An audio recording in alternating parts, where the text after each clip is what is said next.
My slide deck. Have you got you've got the first slide there. You can see it clearly in presentation mode. Great. Clearly full presentation. So why is branding something that's really close to my heart? And I've had the honor to be working with Orjet for the last few years.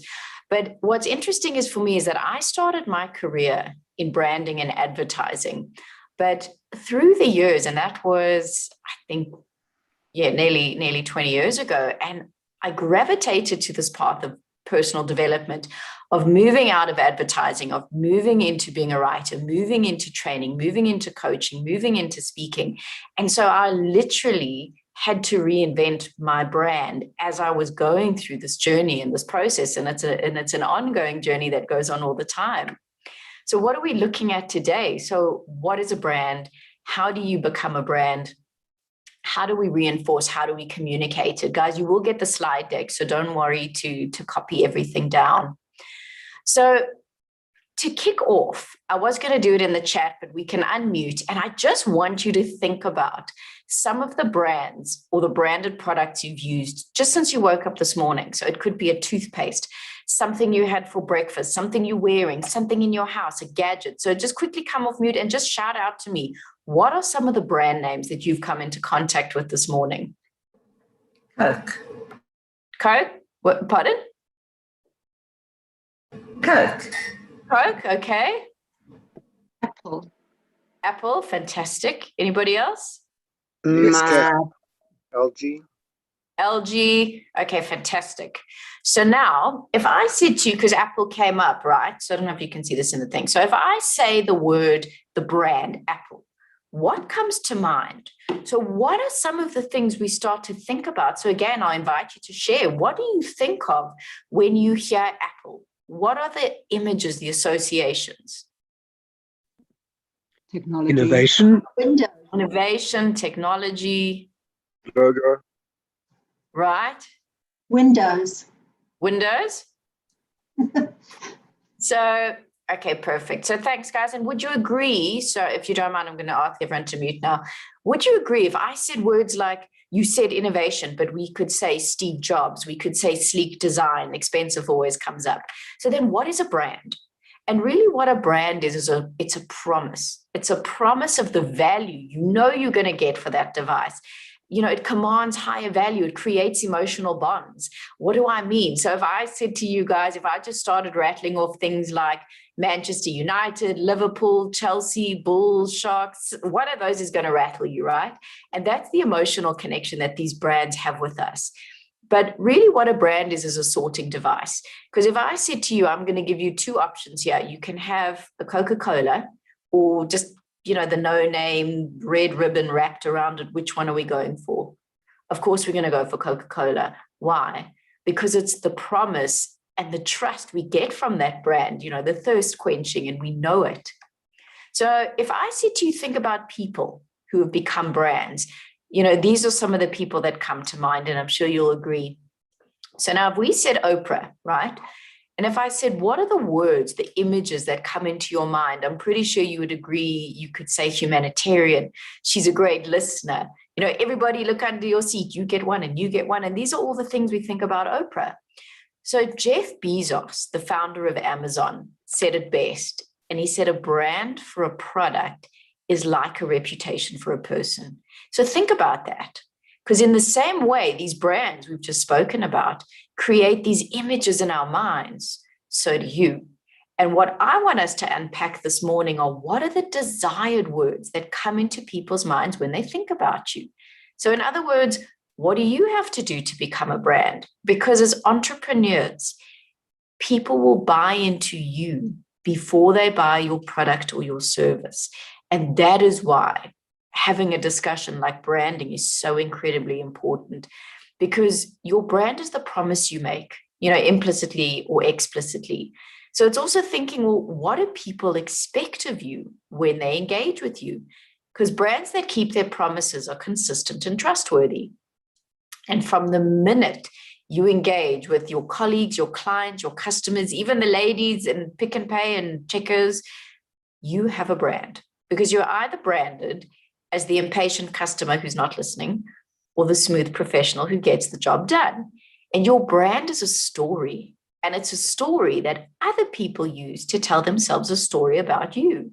So everything you do and say communicates. And that's where we need to start really focusing on, almost imagining we've got this third eye, and is what I'm about to do going to impact me positively? And so it's up to us to consistently show up in a way that is going to amplify our brand. Because your brand is not built on what you say about yourself. It's what other people are saying about you. And you've got to position that brand, or it will be positioned by others. So if I said to you, think about the people on your team, think about some clients, think about the people you work with. If I said, can you describe them? You're going to start equally having words you've got for them.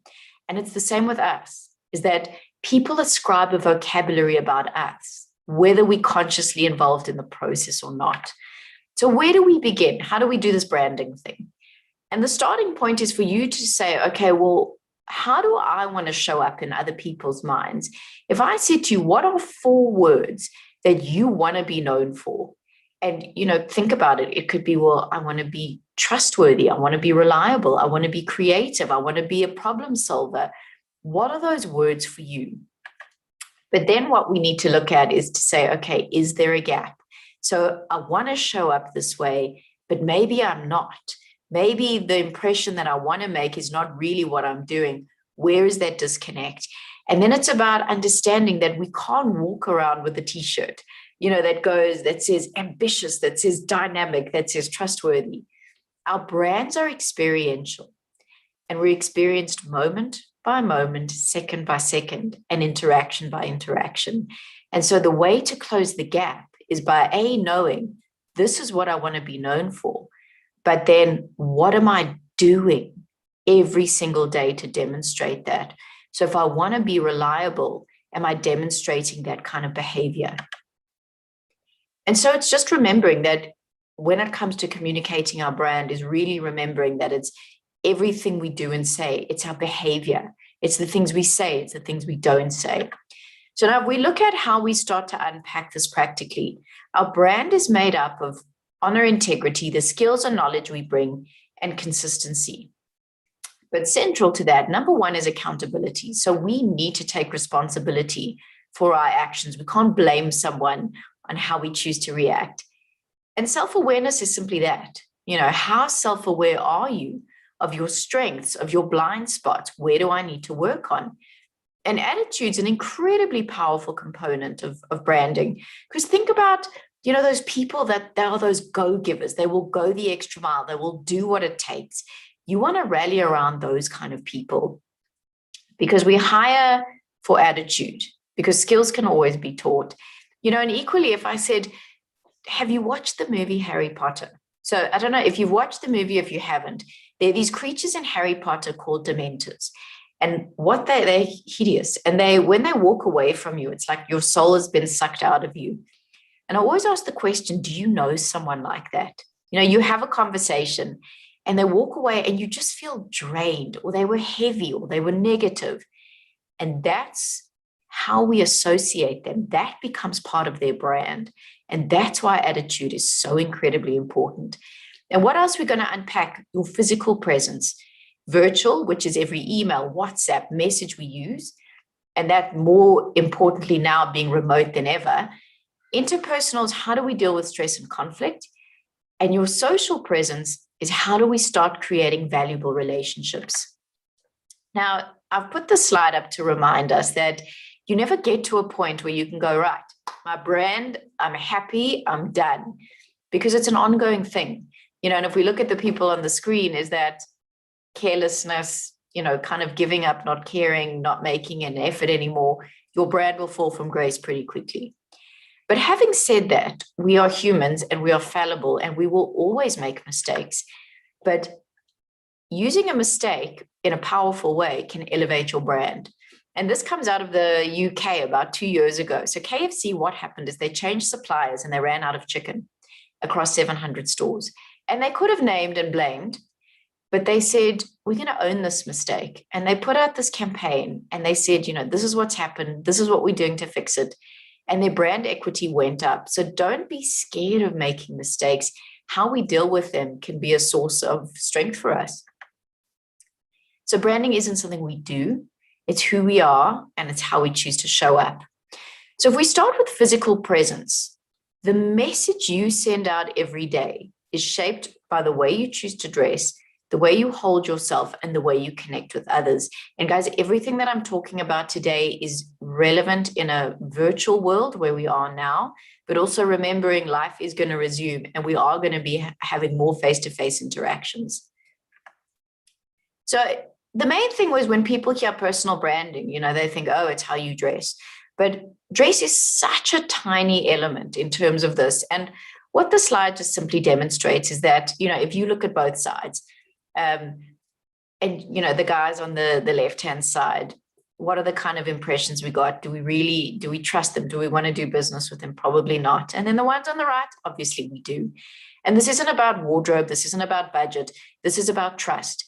And simply what dress means is, how are you showing up in a way that's going to inspire trust in your clients, especially now with remote work? And if you think about when we used to go in airplanes, remember airplanes, and how does the pilot arrive? He comes in, or she, groomed in that uniform, and there's just aura of authority around them. And it's that kind of a thing, you're putting your life in their hands ultimately, but the way that they're showing up inspires that trust in you. Now, if the guy on the left said, ladies and gents, good morning, I'm really looking forward to our trip to Cape Town, you are on your way out of there and looking for another plane. So it's really to say, what are we doing to inspire trust? And a big part of physical presence is authenticity. And one of my favorite people, Seth Godin, and he says it's when you act the same way, whether or not someone's looking. Are we consistent in our behavior? Now, if we think about dress, I always ask the question, is it verbal, what you say, or non-verbal, what you don't say? And interestingly, it's a non-verbal, but what I always like to share at this point is that what I'm going to talk to you about today is what I call a series of BLOs. And a BLO is a blinding light of the obvious.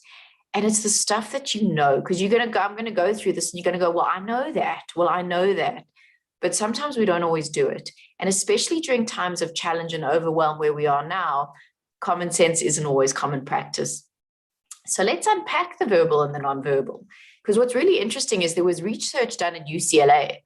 And what they found is that in a conversation, only 7% accounts of the actual words we used when it came to interpreting the conversation, interpreting the message. But 38% was your tone of voice, and 55% was your nonverbal, your body language. And so really what this means is that it's not so much what we say, but the way that we say it.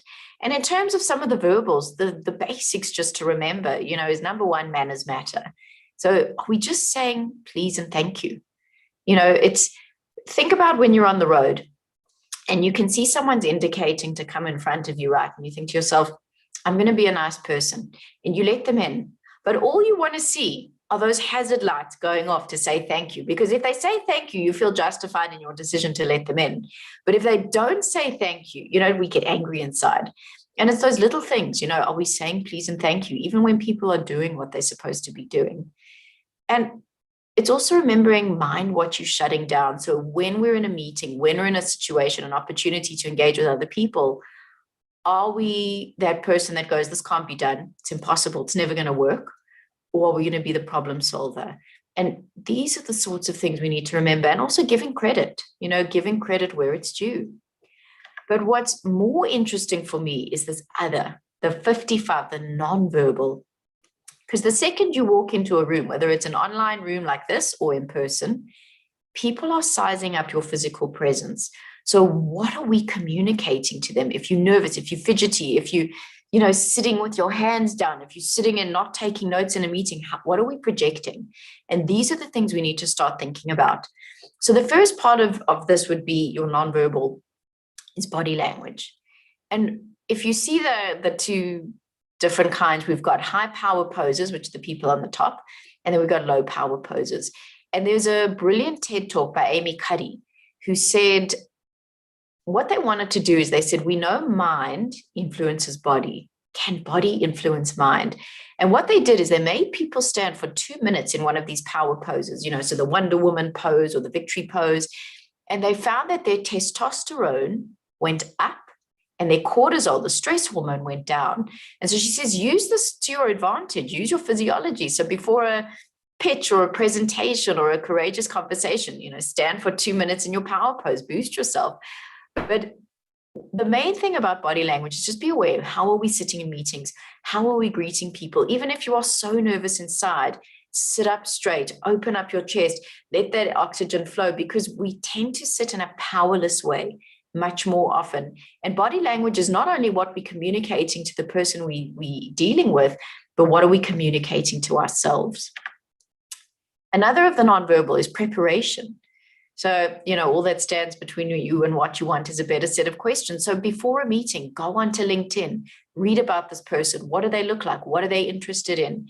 And if you can sit down and you can say, wow, I noticed that you really are interested in global warming. I found a great article on this, or maybe you should consider this book. And so just already doing a little bit of research, the business, the company, what are their problems? What are the industry issues at the moment? You're going to stand out. And then there's participation, because you could do all the research, but if we sit quietly or we don't share our value, we're going to become a no-name brand. The Pick and Pay dishwashing liquid, the no-name brand, which is fabulous for dishwashing liquid, but not for you. And so and we all get those feelings, guys, of, well, what if I say this and it doesn't land? What if I sound silly? But if we're not taking these opportunities to share our value, this is what I think, this is why, we're going to lose those opportunities to show who we are.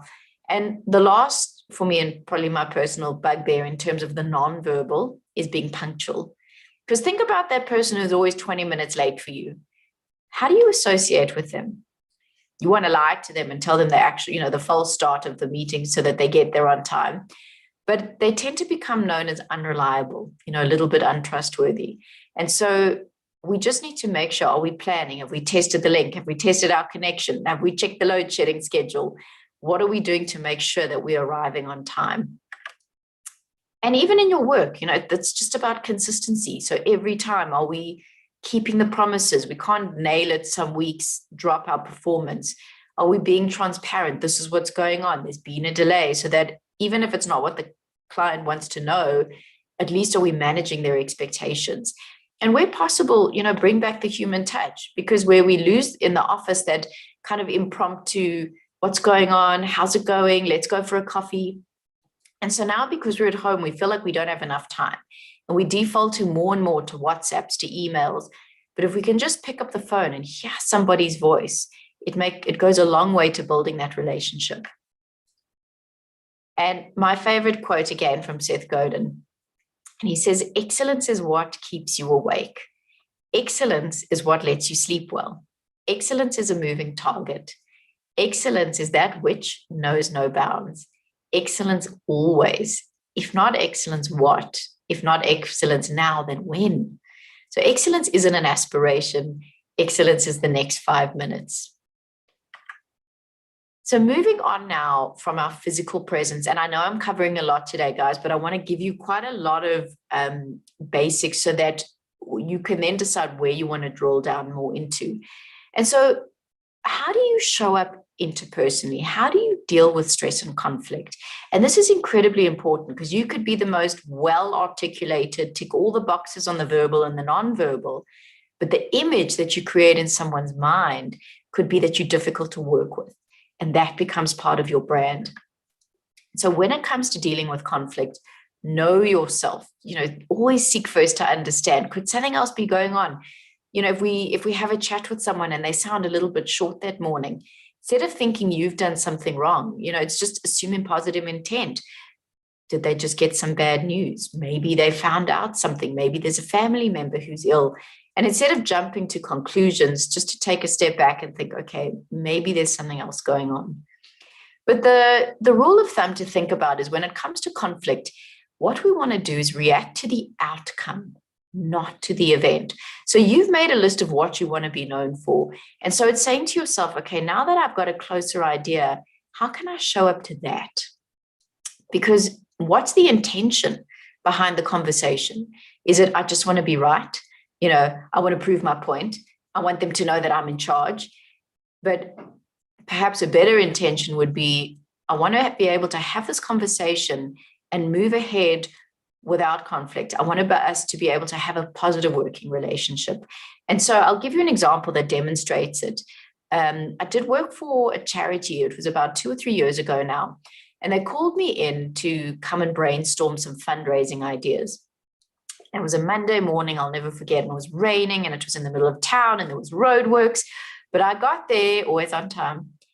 And as I'm walking through the door, the woman that I was meeting, we'll call her Jill, was literally walking past me. And I said, Jill, don't we have a meeting now? And she said, you know what? I've got such a headache. I just want to go to the clicks and go home. And I said, oh, and where's Carol? No, there was this emergency and she left about 20 minutes ago. And I literally took a breath and I said to myself, what do you want to be known for? And I said, I'm really sorry you're not feeling well. I walked her to her car and I said, okay, next time we'll reschedule. You'll come through to my offices. And she was really appreciative of the way that I responded. And that's reacting to the outcome because I know they're an amazing organization. But don't get me wrong. When she walked past me, told me the meeting was off and didn't try phone, didn't message me, could have postponed. I mean, like you guys, you plan your days and I was irritated, but I had to swallow it because I knew what was more important. And if I reacted to the event and I said, but why didn't you let me know? You've just wasted my morning. I would be branded as a very rude individual, even though the onus was on her to have canceled. And so what we want to do is just take that breath to create a mental pause button, just something that we can slow down so that we can respond rather than react. And especially now, think about where our stress levels are, and especially virtual communication. So think to the last time you got a rude email or a rude WhatsApp. What did you want to do? I'm going to show them and I'm going to send this off. But we always, if we respond in emotion, we're going to say things we regret and we can't take it back. So write the email, but put it in your draft and come back to it in the morning. And I promise you are not going to want to send it. So we said between a request and a response, there lies a pause. And we just want to get to a point where we can respond with the greatest intention rather than reacting. And, be aware of your internal monitoring system. So what I mean by that is we've got this incredible body wisdom. So think when you get cross, think when you get frustrated, where do you feel it? Some of us feel it in our stomachs. My throat starts to close. That's where I feel it. Do you feel it in your head? Does your jaw clench? Are your fists clenching? So as soon as you can begin to tap into that and go, oh, okay, let me step away. Let me go get a glass of water. Let me take a breath. So use that to warn you first. It's like an early warning light. Your petrol light goes on. So this is the body wisdom. And branding is also about self-reflection. Remember, we said in the first slide, self-awareness. So just think to yourself, okay, what kind of personality do I bring to the table? Am I always am I defensive to criticism? And it's, you'll look through these and it really is there a constant pattern of conflict in my life? Okay, if there is it always everybody else? Or maybe I need to take a look in the mirror. And it's just about asking yourselves the question and saying, okay, is delivering this really consistent with my reputation in terms of how I want to show up? Now, another important part in terms of interpersonal is the way that we give feedback, because this can make or break your brand.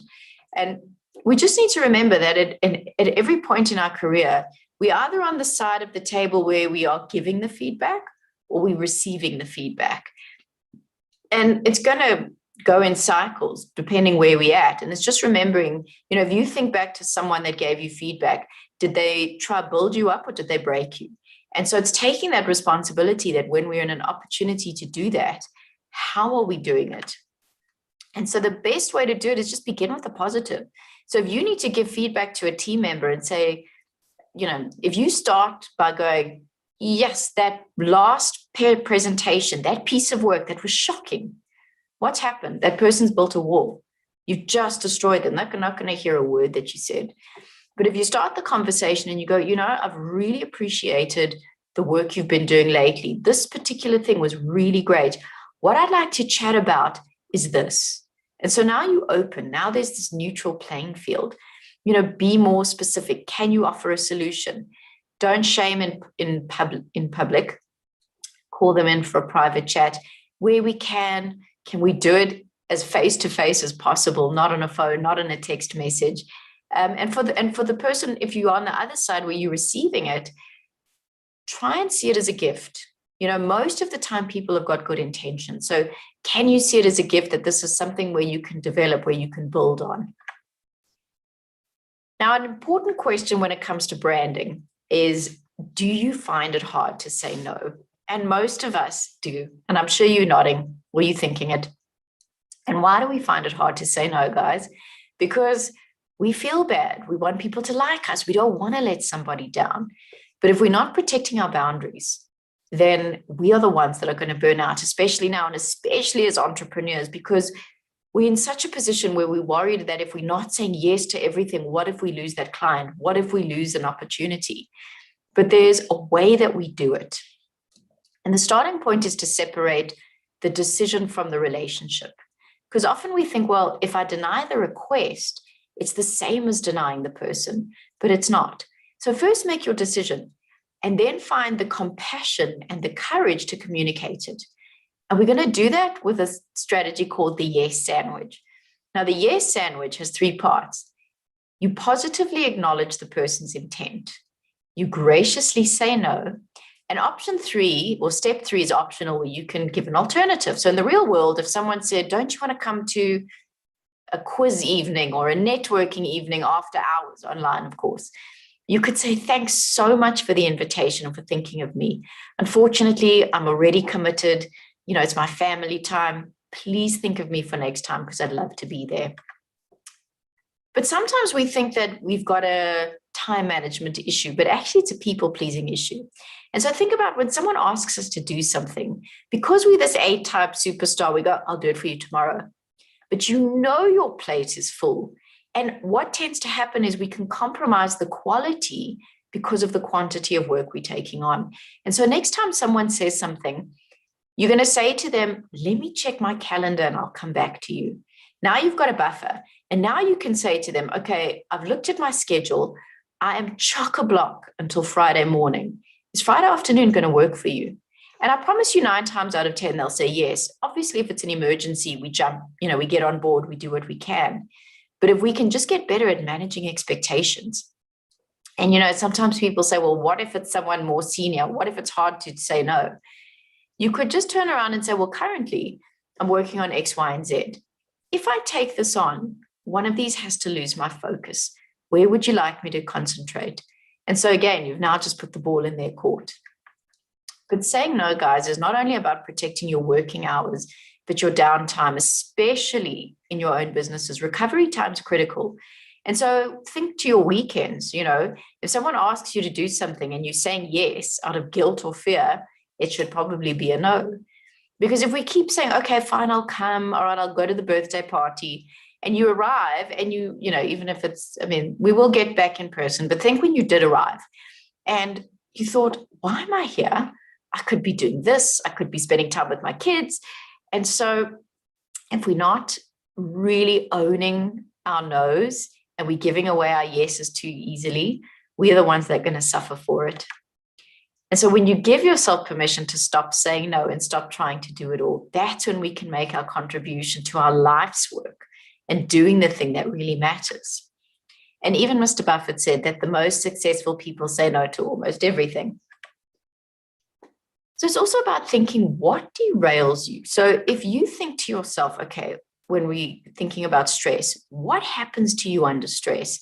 How do you react when others are under stress? What qualities in people bother you? How do you handle them? So if you know that you are facing a deadline or a crunch time, or there's something specifically challenging going on, and you kind of explode, can you go work in another room? Can you find a different environment? If it's safe, can you go to a coffee shop?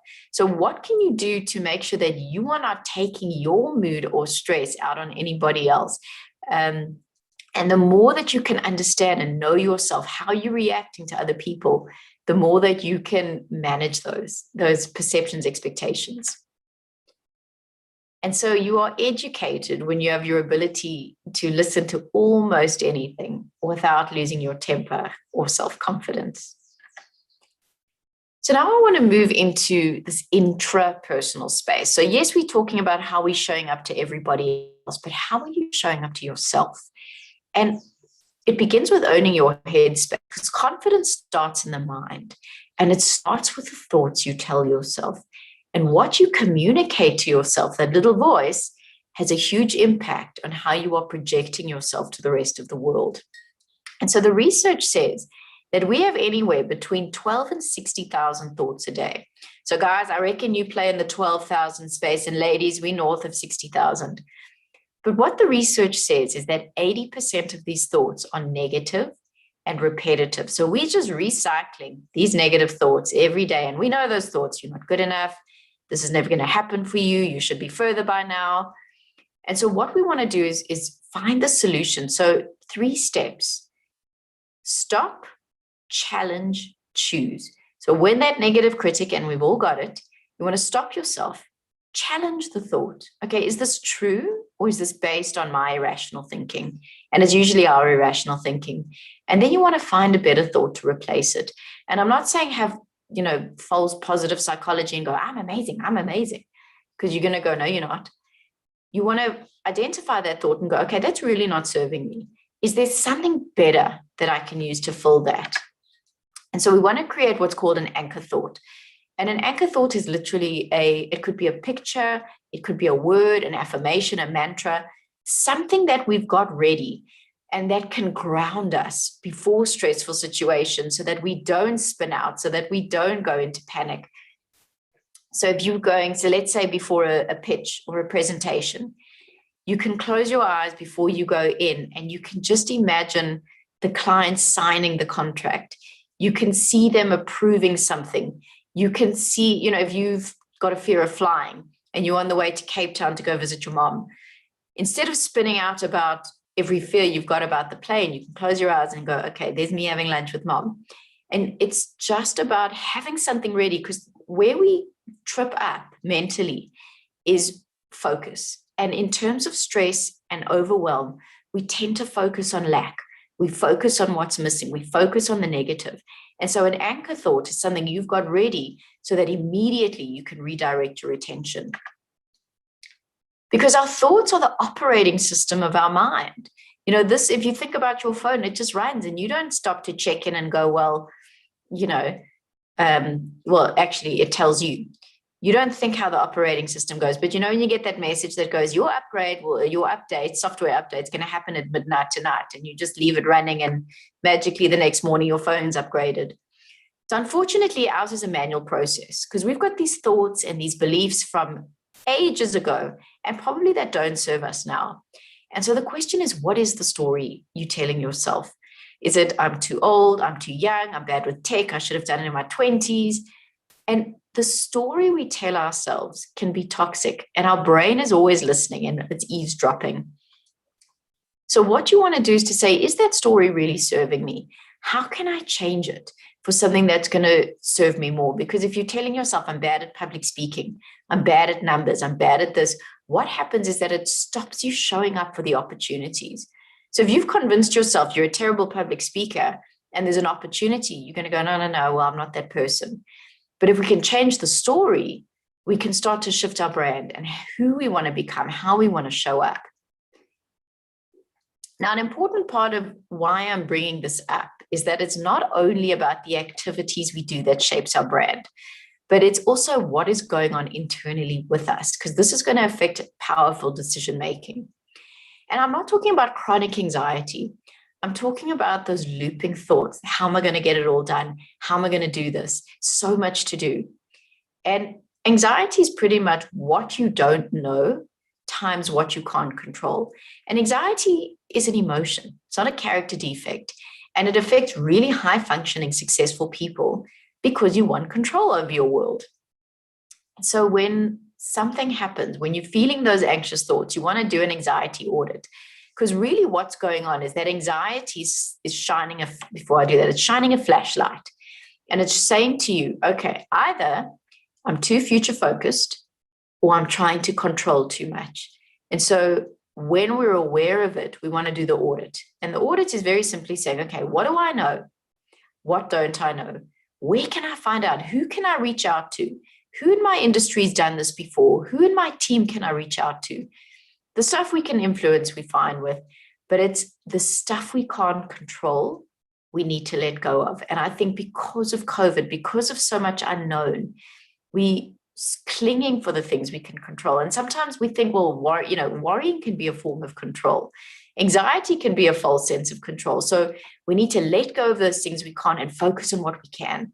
So let's say you've got to have a really tough conversation with someone. You can say to yourself, okay, well, I can plan. I can plan what I want to say. And if if they say this, I'll come back with that. But what we tend to do is we project in the future. And we go, oh, this is going to go so badly and this is going to end awfully and they're going to be so angry with me. And then we bring that into the present moment and we start living it. And so it's just remembering, what can I control and focus on? And sometimes all we can do is focus on your breathing. And that's enough to slow you down, press the mental pause so that you can respond rather than react. So some other things we can control. Can we show leadership in this crisis and uncertainty? Can you schedule in time to network every day with your clients? Can you add value? What can you do now to add value to your customers? Maybe start a newsletter, articles, videos. What can you do? And I hate the word, and I'm sure you're sick of it too, but do we need to pivot? Do we need to look at a different business model? Do we need to look at a different way of doing things? You can control your brand. You can control various aspects. And as we unpack this, you'll get hows. Can you work on the business? So maybe this is an opportunity to evaluate processes. Are there bottlenecks? What can I do to improve the actual process line? Does collaboration make sense? Can I build a new skill? And sometimes what you can do, and I had to do this last year, is, in the training and speaking world, when COVID first hit, it was dead quiet. And you kind of like you phoning people and you're saying, well, are you interested in this? And they're going, we just don't want to know about training right now. Everyone was in survival mode. And I thought, okay, how do I create a reason to keep relationships going with my clients? And I said to them, you know what? I'm going to do some research into what's going on now. I'm going to help my clients figure out solutions to their problems. What do they need solving? And I interviewed over 35 CEOs about how they're dealing with it. And then I put together a report. And I said to them, so in the conversation, I said, can I interview you for this? I'd love your feedback. They were happy to chat to me. I was happy to phone them because I didn't feel like I'm selling them something they don't want right now. And then I gave them something valuable back. And then things started moving again.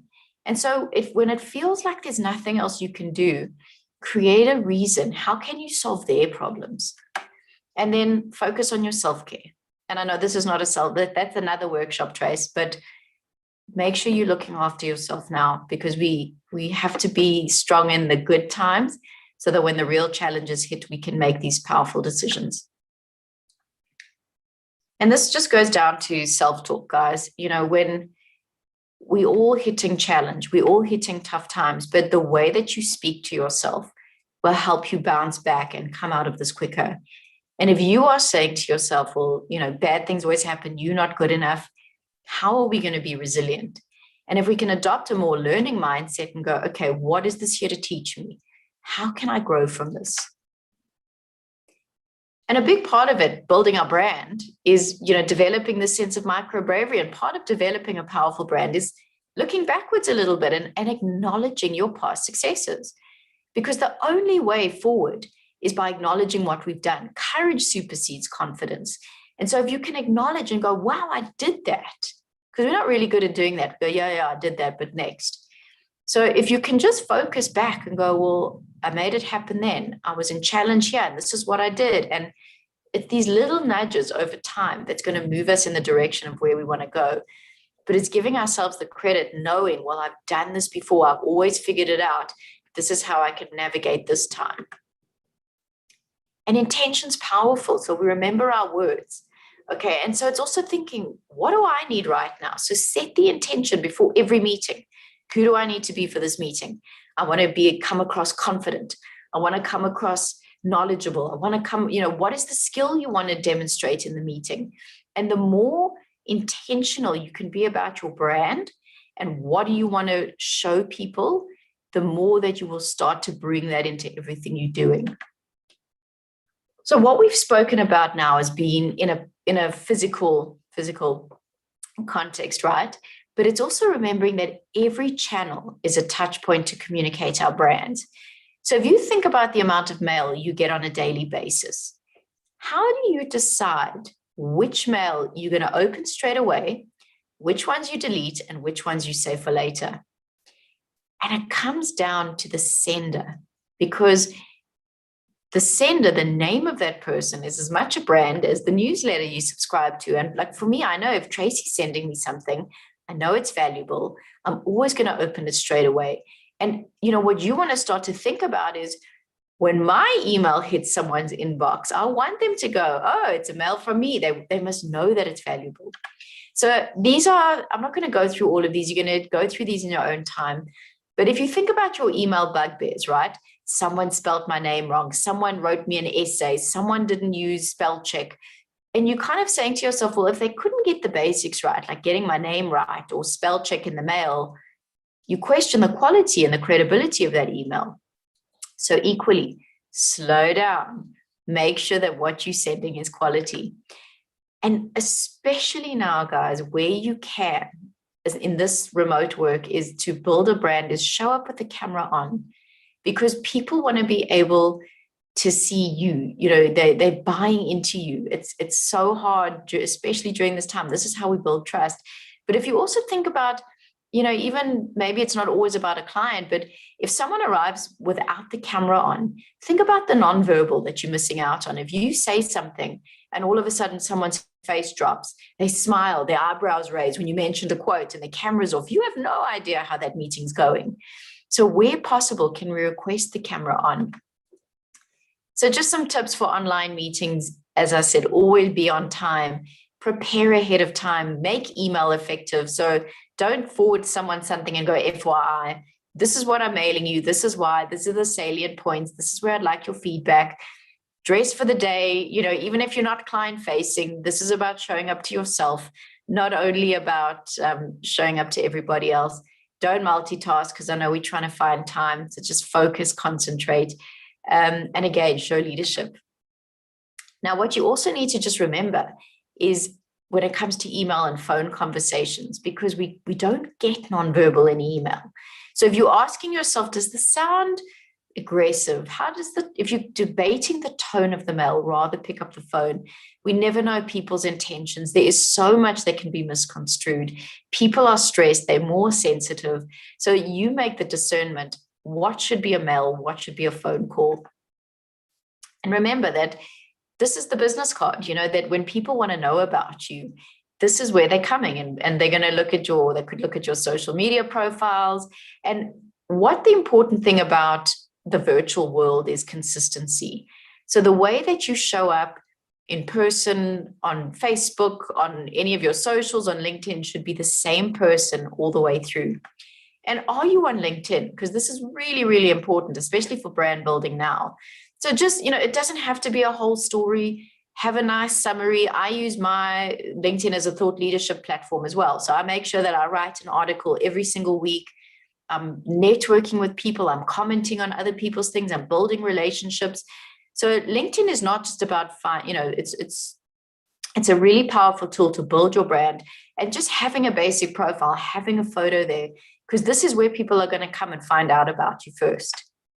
And just some do's and don'ts on the profile photos, so just, you want to look, I always say it's when I look at the person, I think, oh, I'd like to do business with them. I want to know who they are. So don't not put a picture, don't do selfies. And just also remember the photos in terms of WhatsApp groups, because we're using WhatsApp for everything now, not just personal. Is that WhatsApp photo demonstrating you in the way that you want? So this was interesting. My husband said to me, this is one of my clients on LinkedIn. And I said, yeah, he seems great. And this was his WhatsApp photo. So, I mean, we laugh, but LinkedIn, WhatsApp, so make sure that they are consistent. And, before you post, and the other thing about this now is just beware what we're posting on the socials, that imagine you're doing the billboard test and that what you're saying is up in a central area. It's well lit 24/7. It doesn't come down. It's got your photo. Do you really want to say that? And, there's a lot of issues going on now, whether you are, I'm not even going to go through the topics, but we know, stay away from the dangerous topics. You can post and share what you want, but always remember that it can either positively or negatively impact your brand, just to be aware of it. So the last element now, coming into closing off, because we're going to stop at 1:45 for questions, is your social presence. So yes, we want to be known as reliable. Yes, we want to be known as authentic. But now we want to move into a part where it's not only about how we want to show up, but what am I doing to create powerful relationships? What am I doing to create networks in my world? And so always the trick for brand you is to make sure you are controlling the package and the message that it sends. And so when we think about networking, we kind of think back to like pre-2020, going to these awkward networking events where you collect business cards and they go into a drawer and you never use them. But that's not networking. Networking is about connection, conversation, and collaboration. And, especially if you're an introvert, connection can be a bit daunting. But conversations are the currency of change. And this is where we start to develop powerful relationships, because the more conversations we're having, the more value we can add. I was chatting to a client of mine, and she was telling me that she was pregnant with her first child, and she was so worried about work-life balance and managing everything. Sure. And about a week later, I came across an article on Harvard Business Review about the benefits of working moms on their children. And I copied the link and I just popped her a mail and I said, hey, I thought you'd find this really interesting. Go well. Didn't ask for anything, thought you'd appreciate this. And so what can you do? If you think about the clients, think about the people you're working with. Are we having enough conversations? And I think, guys, especially now, are we not just talking to our clients about business, but hey, how are you? What's going on for you? Is your family okay? And people really appreciate that. So if we can also start connecting more, not just on a work level, but on a personal level, the human side. So some things about conversations, technology takes us so far, so we fall back on that, but really that hearing someone's voice, listening, seeing the expression takes us the rest of the way. It's about attention, intention, and being curious about people. So asking about them. Set the stage. So if you are going into a conversation and maybe you were a little bit angry about something, make sure that you are arriving neutral, that you can have that conversation based on the facts, not on emotion. Don't make it personal. So avoid, well, this is what you always do, and here's your problem, because how's that other person going to respond? Stick to the present. So we know how painful it is when someone says, but do you remember what you did 2 years ago? So we stick to the present situation. Respond to what they said, not what you think they said. And beware of one-upping. So if you've got that person in your life and you go, geez, I'm feeling stressed, and they go, you stressed? You don't know what I'm going through. Yeah, I wasn't well. You're not well. You don't understand me. So we know that person. So just be aware of the one-upping and prepare ahead of time where we can, especially if it's a really important one. So we know this, right? We know conversations are good. So what stops us? There's something inherent that stops us from reaching out. And often we think, well, I don't really know them. I don't know what to say.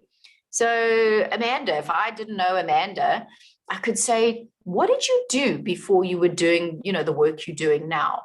I could say, tell me what your biggest challenge is for the present, future. I could say, what are some big projects you're doing? As we get towards the end of the year, we're going to say, what are you doing for Rosh Hashanah? What are you doing for December? But there's always something, guys. And there's always a starting point of where we can engage in a conversation. And often, we make excuses and we go, well, I don't have time. But network most when you need it least. But what really stops us is fear. And it's just this false, what if we thought about it as false evidence appearing real, right? We don't reach out because it's the fear of the unknown. What if they don't like me? What if I'm not good enough? What if they don't like my idea? And so we don't reach out. but success is measured by the amount of uncomfortable conversations you're willing to have and the amount of uncomfortable actions you're willing to take. And it's often the thing you fear the most, which is the thing you most need to do. So is it that email you need to send? Is it reaching out to that person? Is it saying, asking for the pitch? Is it asking for the work? What is that thing that you need to do? And what's the worst case scenario? And maybe they so, but it could be no, not now. But now you're top of mind for future times. And to build a powerful brand is to move through that fear and move from what I call the comfort zone, which is everything we have now, into the courage zone, which is everything we want.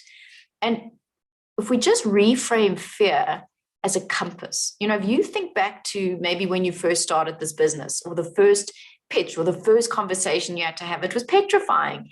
But as you did it more and more, it's now second nature for you.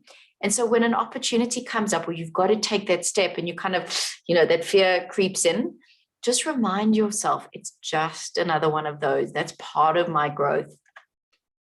And if what's really important in terms of building powerful relationships is if we think back to the words we put down, that trust should be on every single one of our lists. And trust is really its credibility and consistent behavior over time. And one of the other ways that we really can build trust is by listening. And listening is one of those things we think, well, of course I listen. But it's just remembering that listening is making sure that other person feels understood. And often when we're engaging in a conversation, we either waiting for our turn to talk, or we're thinking, how can I fix this for them? And often people don't want a solution or advice. They just want to be able to share. And if you can give someone that opportunity to truly be heard, you are building yourself up to a powerful brand. So I'm not going to go through that. So you'll go through this exercise, think about people in your past, people you want to reach out to. And even if you haven't spoken to them in 5 years, go, hey, I was thinking about you. What's going on for you? Where are you now? And if you can just have the mindset of, I'm here to be a go-giver. Where can I add value? How can I be a contribution? They will always be happy to hear from you. And so also, how can you start to create visibility for yourself? And, where can you self-promote? It's not about being egotistical. It's not about boasting. And also reaching out to sponsors and mentors who can grow you, who's been where you want to be. Maybe you're looking to go into a new industry. Okay, who's been there? Who can I reach out to? Where can I get some advice and guidance? And if you think about careers, right? If you think about where we are now, where we've been, it's not the vertical, it's a maze, and we go backwards and forwards and sideways. And, at every touch point, at every place where we are when we're doing something new, it's another opportunity to learn more skills, meet new people, but we can constantly reinvent ourselves as a brand. It's not changing who you are, but how, and I think the question is to say, how do you stay relevant to your specific industry? Are you staying on top of trends? And then also, what are you doing to inspire yourself? Books, podcasts, TED Talks. What are you doing to make sure you are constantly inspired and motivated? Maybe it's listening to other people's of their stories of struggle and how they came through it. And when we hear that other people have gone through what we are going through, it elevates us. So the last aspect in terms of building a powerful brand is having a vision, a powerful vision of your future self. So if I said to you, are you the same person you were 3 years ago? You're going to say no. So arguably, are you going to be the same person in 3 years' time? Definitely not. So now if you can start to see current you and future you as two different people, you're going to start to make more and better decisions today in your own best interest. So if you think to yourself, okay, who do I want to be? Here's some questions. So you're going to go through these and you're going to say, right, let me think about this future me. Who are they? How much money are they earning? What are they doing? How do they feel? What's an average day like? What do they think before they go to sleep? Who do they spend their time with? Where do they go on holiday? And you literally start to craft this version of the you that you're working towards in 3 years' time. So now you're back to today. And Let's say that you of 3 years' time is in a really amazing role. You're running this empire, whatever that vision looks like for you, whether it's business success or family success, whatever it is. But let's say it requires a lot of public speaking and it's not your happy place today. So now instead of thinking to yourself, oh, I'm not comfortable, I don't want to do it, you think to yourself, okay, if I'm going to set future me up for success, then I'm going to raise my hand for that. I'm going to go and do that course. Every time I can talk, I'm going to do it until I'm comfortable. And so it feels like I'm being inauthentic to the me today. But actually what you're doing is you're being, guys, it's the same with self-care. If you carry on with the same trajectory you are doing now, if you are sleep deprived, if you're not looking after yourself, if you're not exercising, if you don't have some way to manage your stress, where are you going to be in a year's time? Are you serving future self? And so when you think to yourself, do I really want to go cold? You're going to go, well, future me is going to thank me.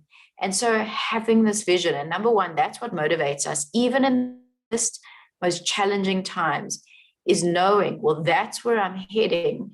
And this is just a speed bump. What we're going through now is one speed bump on the journey to where we're going to. So rather than saying, what do I want to do today? You could say, what would future me want me to do today? And what that does is it just brings your intention and your actions into alignment. So you'll go through this in your own time. But if you said, okay, the person I want to be described as would be, so what are 3 things I could do this week to be congruent? Okay, what are 3 things I should stop doing so that I'm congruent with this vision? And my closing quote comes from author Austin Kleon. And for me, this really sums up. And he said, build a good name. Keep your name clean. Don't make compromises. Don't worry about making a bunch of money or being successful. Be concerned with doing good work. And if you can build a good name, eventually that name will be its own currency.